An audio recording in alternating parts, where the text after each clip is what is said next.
everyone! Today I would like to give you a very brief overview of people who are born on April 3rd, leap years, or April 4th, common years. All information is taken from Catalog of Human Population. The considered person is the man who gains experience all his life.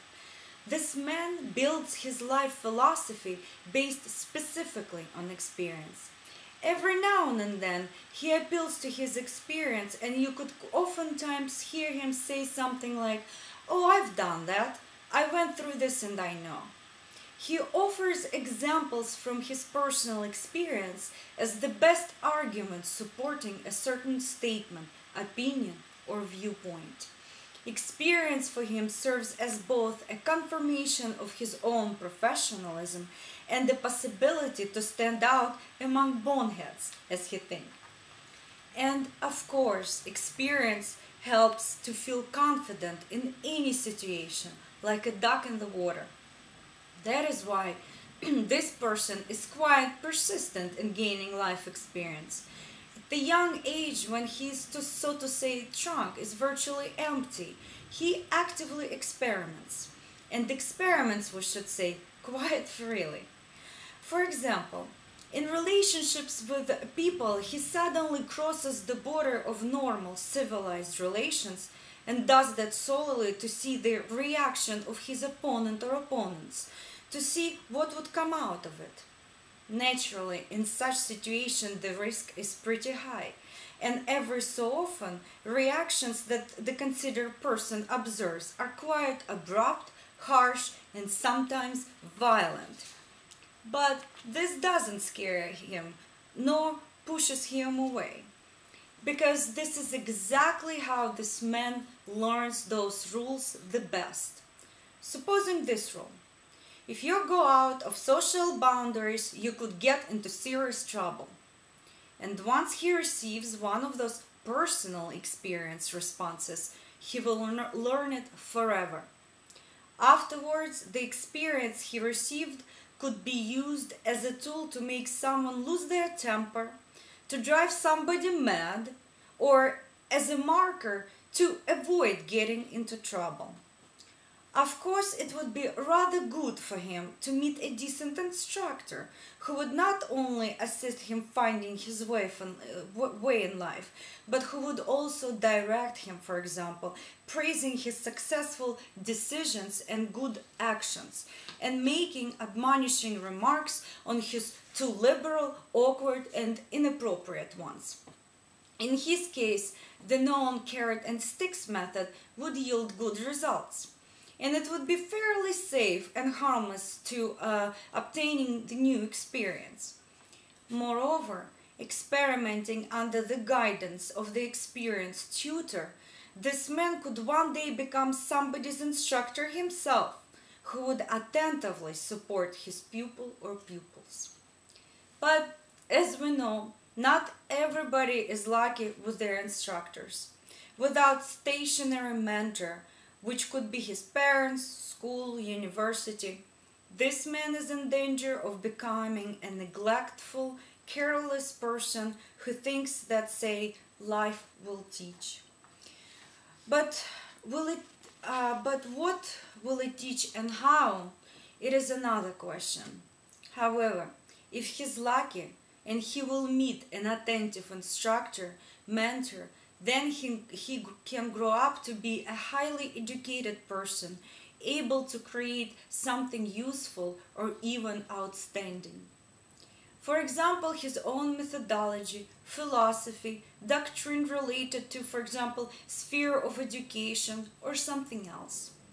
By the way, in the process of yet another experience, the experiment stops when this person starts feeling that while managing to separate grains from wheat, he was able to comprehend the essence of a particular object or occurrence.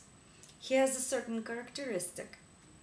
If he feels he comprehended the underlying cause, reason, basis, motive, he instantly loses interest in the studied area and declares that he already comprehended everything, knows and understands everything, even if it's not actually the case.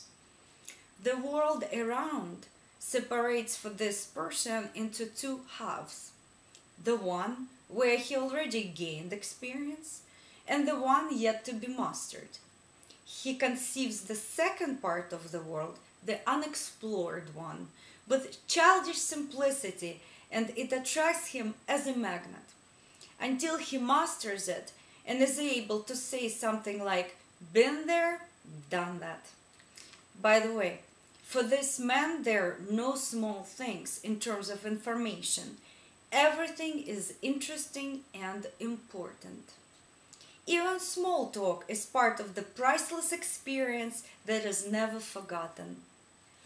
In the wording, voice, innovations, intonations, behavior, this man can display a truly childish directness, innocence, but one should understand that such presentation of himself is nothing but an excellent tool for a peculiar form of cannibalism.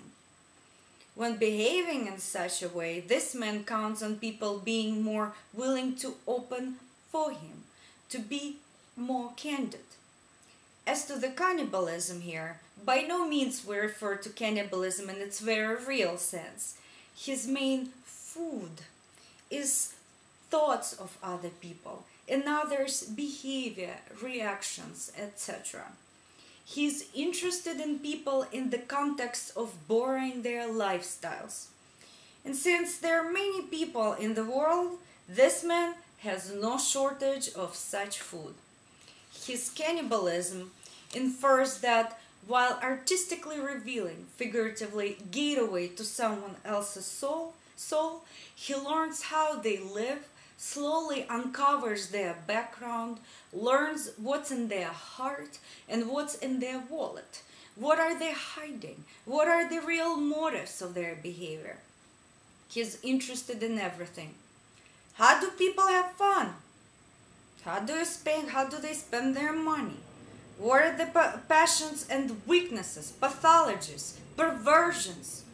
How do they take care of themselves, or inversely not take care of themselves? What communities they create? Why they do it? How do they argue with each other?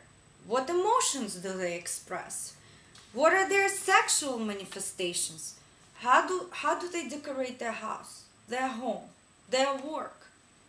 Luckily, his intellect and memory allow him to keep all this in sort of boxes, where he places all the information he gets.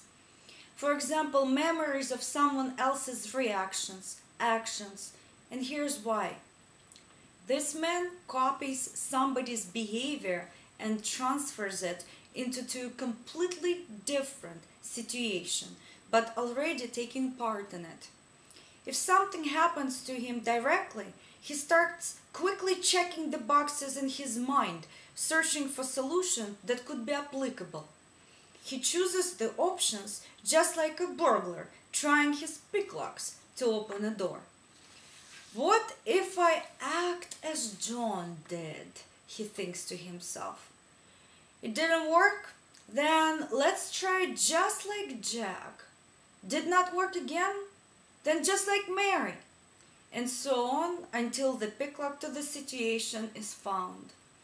It is sometimes hard to judge the efficiency of this method, since besides possible motivation of solving a problem, this man might also have many other motivations.